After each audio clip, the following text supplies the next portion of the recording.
Now, let's understand the methods of depreciation which are generally used by the entities. The first one is the most common method, that is the straight line depreciation method. So, what we generally do in a straight line method is we have the cost of the asset. We reduce the cost of the asset by the salvage value, and this is what we call it as a depreciable amount. So depreciable amount I already discussed means the amount the entity is going to expense over the period of time, over the useful life of the time. Then we spread this across on an equal basis over the useful life of the assets. So suppose, for example, if the value of if the cost of the asset was $100,000 and the salvage value is $10,000 and the useful life is 5 years, so the annual depreciation would be $18,000. So on a straight line basis, we will depreciate the cost of the asset. Now let's understand another method, that is written down method, which is simply the opposite of a straight line method. So the concept here is rather than depreciating asset on a straight line basis, we will depreciate assets on the basis of its usage and on the basis of repair and maintenance. So generally what happens is on the initial phase of an asset, the repair and maintenance costs are really low as compared to the later stage of the assets. So for example, think about an asset. We're going to use the asset for a period of 5 years. So the rate of repair and maintenance goes up like this. So I'm just assuming a straight line. It is not necessary that it should be a straight line. Initially, the repair and maintenance costs are low, and on a later stage, the repair and maintenance costs are high. So, and so in order to incorporate this in the depreciation expense, what a written down value does is like it charge higher rate of depreciations on the earlier phase of the assets, and on a later stage, the depreciation rate slows down. Suppose we have a cost of 100,000 and we are having a 10% of written down value percentage of a depreciation.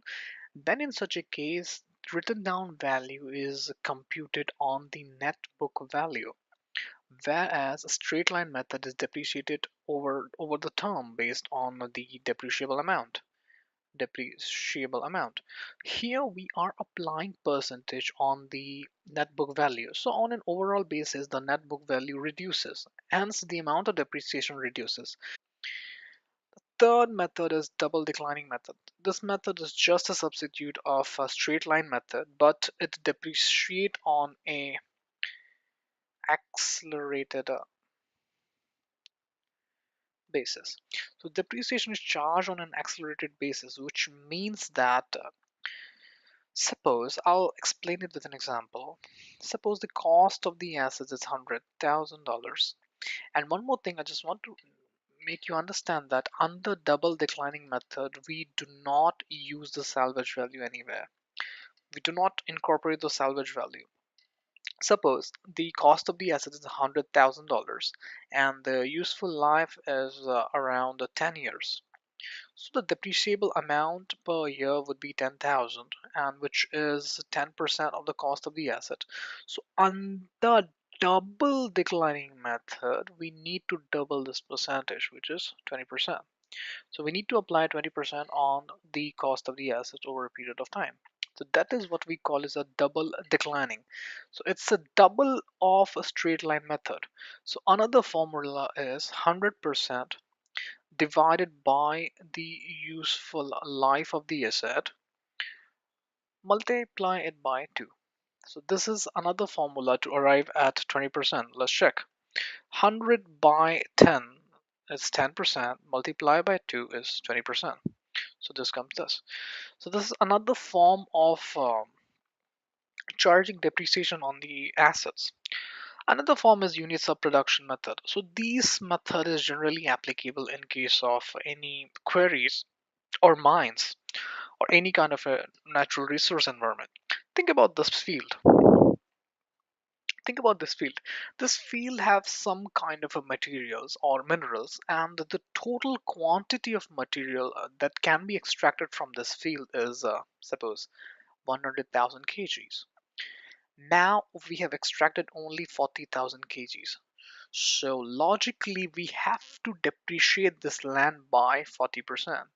So the cost of the asset that was originally recognized should have been reduced to the tune of 40%, suppose this much, because we have already extracted the values and only this much value is left, that is the 60%.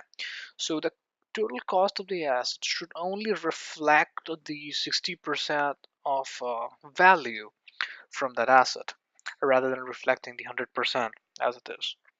So the last method that we're going to discuss, this is, first of all, this is not the last method. This is the last method in our discussion. There's another method called annuity method. There's another method called MACRS. So there are a lot of methods in there in the force and used by the entities. And we are only discussing those areas which are material. Now on the fifth part in respect of sum of years and digit method, this method is really simple for the computation. Let me tell you how we generally compute.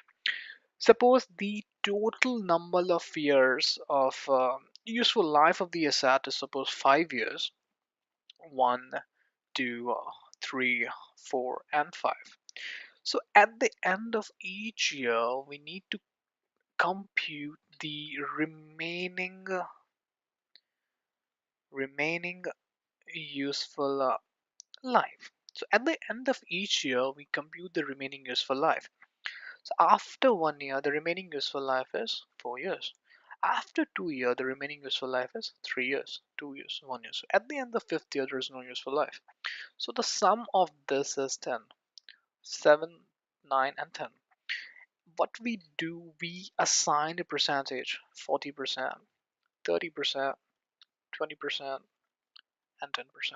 So this is the percentage of cost of the asset or depreciable amount that we are going to allocate over the course of action. So total depreciable amounts, 40% we will allocate on the first year, 30% on the second year, 20% on the third year, and 10% on the fourth year.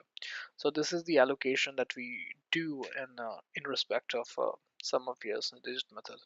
So to sum up, these are 5 methods that are available, and any an entity can use any of these methods.